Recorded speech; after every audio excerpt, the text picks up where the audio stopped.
Kingpin Life of Crime is a game which exists. And that's about the kindest thing I could say about it. Shall we discuss?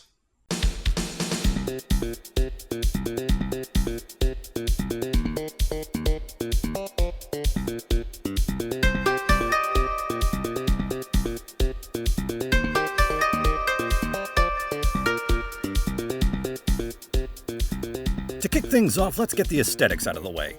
The graphics can best be described as a cacophony of browns and grays. The character models all exhibit subtle wobbles as if the whole game took place underwater, and the music can best be described as "Dear sweet merciful gods, please turn it off now."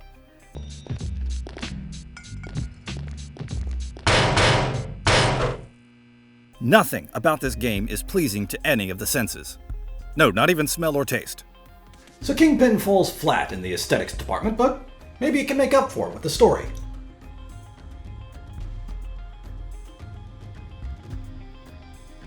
It does not. It opens with the titular Kingpin being none too pleased at the income he's raking in, and he asks for one of his henchmen, Nicky, only to be told Nicky's attending to some personal business. One cut to a back alley later and we find out what that personal business was, having two of his goons beat the shit out of your character, who may or may not have a name. If it was given, I'm damned if I caught it, and really I couldn't care less, so let's just call him Assface. In a completely original turn of events, Assface fancies a spot of revenge, and thus inspired, sets out to deliver comeuppance, armed with an iron pipe. Obviously, Assface is going to need to upgrade his arsenal just a bit. Luckily, this bum offers to sell him a crowbar for $1. As far as ranged weapons go, the guy working in the local pawnomatic shop offers to give Assface a pistol if he retrieves some kind of electric coil from the nearby warehouse, which the pawn shop guy needs for reasons. With the coil eventually delivered and a pistol obtained, Assface whacks a window with a crowbar because, I don't know, I thought maybe it would break and give us access to this building. But the act of hitting the window somehow makes Assface recognize that he's near the turf of the sewer rat gang, and he needs to find his way in. And by find his way in, I mean round the corner, and there they are. And can I just take a moment to observe that the phrase sewer rat gang could actually refer to one of two things. True, it most likely refers to all the enemies you take out while exploring the sewers, but it could also refer to a more dangerous enemy. The actual sewer rats. These things are everywhere, not just the sewers, and they frickin' hurt.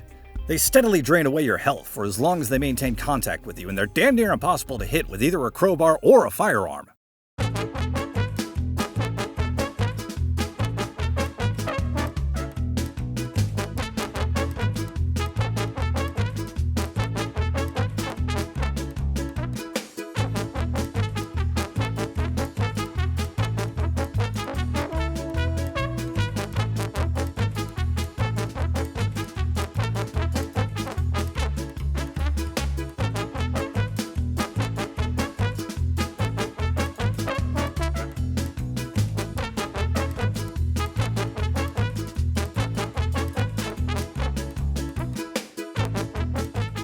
Seriously, what's up with these things? The wastelands in Fallout aren't even this hazardous. Anyway, with the sewers traversed, we emerge in an area called the Super, for whatever reason, where the first thing we see is a crazy guy named Lamont pacing to and fro and muttering much distaste for a guy named Lenny. Said Lenny is in the local bar, and says that Lamont has Lenny's watch, and if Assface gets it back, Lenny will give him the key to the nearby storeroom. Also, while in the bar, I took the opportunity to hire a pair of thugs, who I immediately named Biffo and Bob. Biffo's the one with the beard. Back outside, Biffo, Bob, and Assface negotiate for the return of the watch, and gain the key to the storeroom, wherein they find a motorcycle which Assface reckons could get him to a nearby town called Poisonville. One problem though, not only does the bike belong to the sewer rats, its battery has been swiped by a rival gang. Well, old Assface here has never been one to care enough to differentiate one gang from another, so he, Biffo, and Bob traverse through various back alleys and dilapidated apartments, killing just about anything that moves, including the rats. Eventually find the battery, return it to the bike, and Assface sets off for Poisonville, leaving Biffo and Bob behind to, I don't know, run a bakery. And thus I have described the story of not just the first area of the game, but really all of Kingpin as well, essentially anyway, since from this point the experience gets really formulaic and repetitive. Step 1. Enter new area. Step 2. pay $10 to get into the local bar, find someone to give you a quest, and hire some muscle. Step 3. Shop at the local Pawnomatic. This step is technically optional, but if your experience is anything like mine, you'll at least want to refill your health and armor. Step 4. Enter one of 2 areas filled with enemies. Kill said enemies, including the frickin' rats, and obtain whatever is needed to complete your objective. Step 5. Return to the bar, report your mission a success, and gain something which will enable you to, Step 6, enter the other area filled with goons and kill everyone there, including the boss, though you'd be hard-pressed to recognize that fact. I'll get into that later. Step 7. Watch a cutscene which will more often than not play immediately upon killing the boss, whether you are ready or not, and suddenly, without rhyme or reason, refer to Step 1. Lather, rinse, repeat until the end of the game. Kingpin's story is incredibly flimsy, and to be honest, some of the bits that are there just make no sense whatsoever. For example, here in the bar of this seaside town, there are 3 hireable thugs, one of which is looking worse for wear. His girlfriend has been kidnapped by this town's gang, so he sends Assface to rescue her.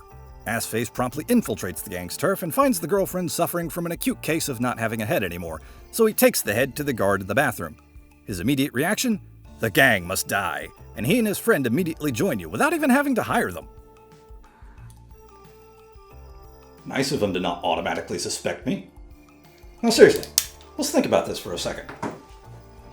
These goons hire Assface, someone who is, by all indications, a complete and total stranger to these people, who may as well just be walking into the bathroom for a piss break, and immediately beseech this stranger to go and rescue the girlfriend. Said total stranger, who I would point out they haven't even bothered to so much as pay in advance, immediately rushes out on this rescue mission and brings back the girlfriend's head and says, here you go.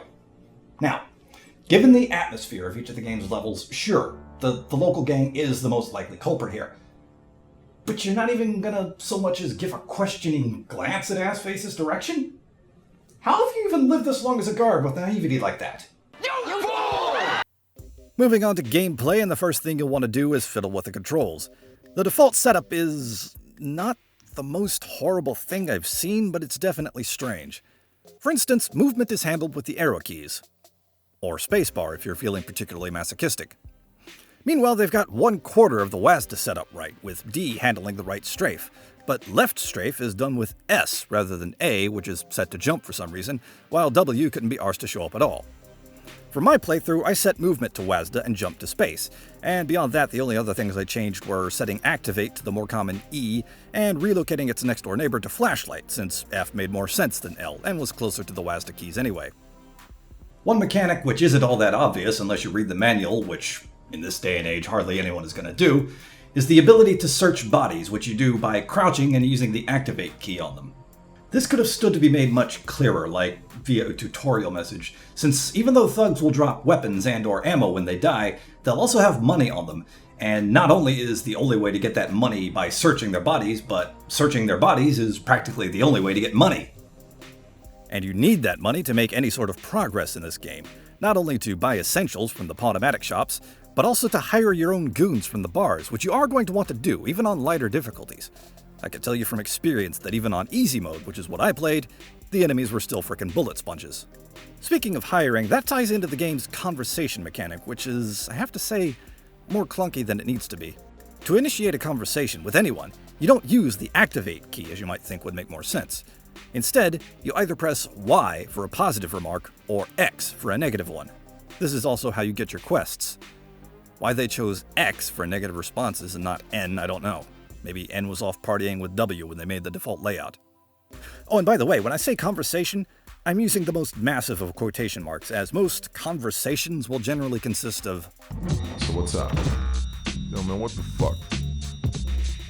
No shit. Yo, man, you got a match. Let's move on to the weapons.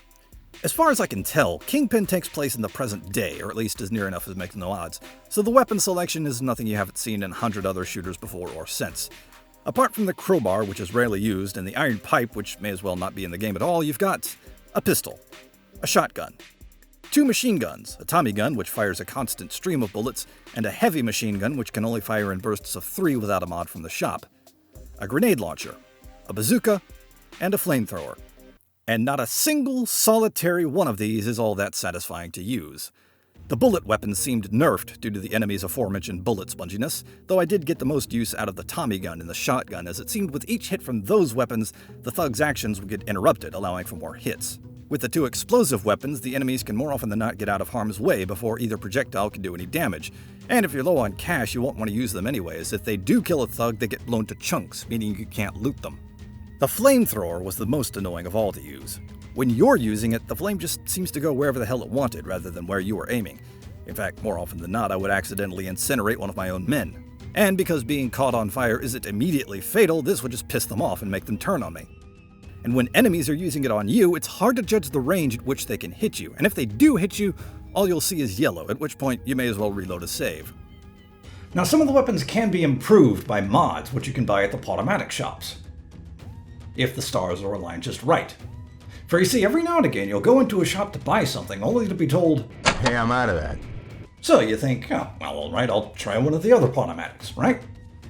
Chica! You see, once you've gone into a new town, that's it, you're stuck there. You can't traverse between towns. And I am not about to go in and out of one shot, constantly, hoping I'll randomly trigger the guy to have the item I want. Now, the last thing I want to talk about is the boss fights in the game. But before I do, let's talk about this phone booth. You encounter it in an area roughly 3/4 of the way into the game. You'll be exploring the street, minding your own business, perhaps wondering why they bothered putting a Potomatic there if they won't even let you into it, when suddenly, the phone rings. Being the curious sort, you answer it, when suddenly... Say goodnight, motherfucker. Uh-huh. Who did we say published this game again? Interplay. Huh. Are we sure? Because there is no other situation like this in the entire game where you can be killed by an unexpected stage hazard. Up to that point, anything that would be deadly to you would either be an obvious stage hazard or a thug. There is no reason to suspect that this phone should be anything risky. This shit right here, this is worthy of old school Sierra. And now we move on to the boss fights, which, to put it bluntly, are an absolute joke. With one exception, there's little to no build-up to the bosses, and once you do reach them, they look practically identical to their goons. The only way to tell them apart is the bosses' captions have names attached rather than stranger, and they go down in barely more hits than their underlings. And because of this, that one exception I mentioned was one of the biggest letdowns in the whole game. I'm exploring this cargo ship, looking for thugs to mop up, when suddenly... You're coming to see me! That makes me so happy! Oh, this is new. The boss knows I'm here. He's gonna be prepared for me. Let's go deeper. You're getting warmer! Oh, wow, this is great. He's toying with me. Oh, this boss fight is gonna be so tense. Alright, here I am. There's the ladder to the boss's room. Let's climb up and look around. Oh, there he is! Oh, but he went into hiding. Okay, alright. He could be behind any one of these crates. It's gonna take all my years of experience as an underground gangster. Oh, there he is. Well, that was quick. And now he's dead. Whoopee. And all the boss fights are like that. Except the final one. You're greeted and taunted by the Kingpin himself, flanked by who I think is supposed to be his right-hand woman, and again, if she has a name, I'm damned if I caught it. After they run off, you're attacked by various goons, as well as right-hand woman herself after a bit of exploration. Now, the Kingpin himself was off hiding somewhere, and while running around, I found this locked door, which I thought might lead to him. So I thought, as any other person naturally would, so I need to take down this chick to get a key to the door and kill the Kingpin. Well, friends, I kept a frickin' constant stream of fire on her from my flamethrower, and when I wasn't trying to immolate her, I was chucking as many rockets at her as my bazooka could muster. Nothing would down her. So I resorted to a walkthrough. Turns out you're not actually supposed to kill her. And the reason you don't kill her is because you can't kill her. Now, future game devs, let me tell you what you don't do. If you're going to have an entity in a boss fight that is impossible to kill, you do not place her amongst all the regular enemies and thus make her indistinguishable from any of the other bits of cannon fodder, which I would hasten to add would also make her indistinguishable from all the other bosses up to that point. Once again, this was on easy mode, where despite the toughness of all the other enemies, all the previous bosses were nothing. Anyone in my position would be hurling rockets, bullets, flames, and insults at this woman until they do what I very nearly did and rage quit. If you have to have an invincible entity like this in a boss fight. I don't know, put her up on some balcony somewhere out of the way where she can take pot shots at you to her heart's content and you're not likely to think you're supposed to attack her. Anyway, what you're actually supposed to do is ignore her and head upstairs where the Kingpin is waiting and just concentrate your fire on him. He's not invincible like his right-hand woman is, but he still takes way more rockets to kill than someone wearing nothing but business casual normally would.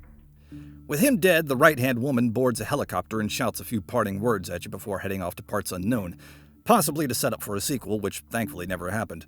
The last scene is of Assface sitting at the Kingpin's desk raking in the dough with two scantily clad women flanking him. So yay! Don't we feel so happy for our hero Assface? No, we don't. Turn this damn thing off. Kingpin Life of Crime is a waste of just about anything you can think of. Time, money, space, breath, anything. The story is threadbare and nonsensical.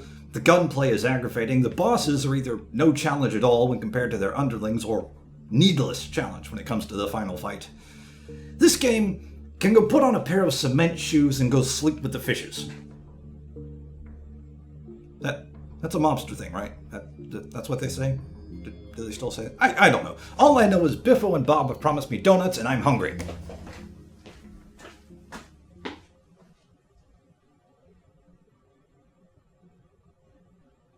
And seriously, fuck those rats!